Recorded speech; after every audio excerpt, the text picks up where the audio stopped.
فاصلة وفاز الوداد وصعد عشان يلعب في دوري المجموعات. واول هدف اللقاء للنادي الاهلي محمد ناجي جده. لسه بنحكي عن مشوار الوداد، ولكن مشوار جده الى شباك فريق الوداد بهدف رائع لمحمد ناجي جده. كان له بصمه مع المنتخب المصري في افريقيا 2010 باهدافه الخمسه. قدم من الاتحاد السكندري عشان يشعل الملعب ويسجل الاهلي في الدقيقه 36 اول اهداف اللقاء من خطا تكرر كثيرا من دفاع الوداد، ودفاع الوداد لم يفطن للخطا. وادي امامنا كرات الاهلي اللي في العمق. شوف امامنا لمسه ابو تريكه وتحرك من محمد ناجي جده لكسر منطقه التسلل ويلاحقه يوسف رابح، لكن الرابح هو ناجي جده. محمد ناجي جده يسجل اول اهداف اللقاء. ستار في الغاني وسجل ايضا في مرمى فريق نادي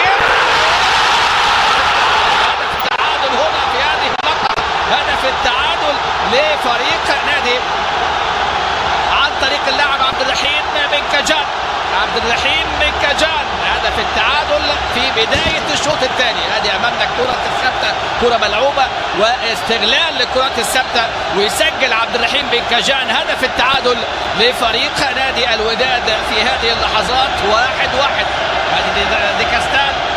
توقيت الهدف لفريق الوداد توقيت مهم للنادي الاهلي وتحركه. نتمنى يحافظ على النتيجه بعد ما قدم شوط اول حقيقه رائع وكان له الافضليه، لكن من خلال كره ثابته. شوف الكره الثابته ملعوبه من ايوب سكوما البديل. وادي امامنا هنا الصراع في الالعاب الهوائيه وضربه راسيه ترتطم في ارض الملعب ثم بعد ذلك في باطن العارضه. صعبه جدا الكره اللي امامنا، يعني طبعا هنا الرقابه في هذه اللقطه. ادي امامنا قلب الدفاع اللي تقدم في هذه الكره ومحاوله كانت من ربيعه للرقابه. اللاعب المتقدم هو قلب دفاع عبد الرحيم بنكجان صاحب هدف التعادل اللي بياتي لفريق الوداد في الدقيقه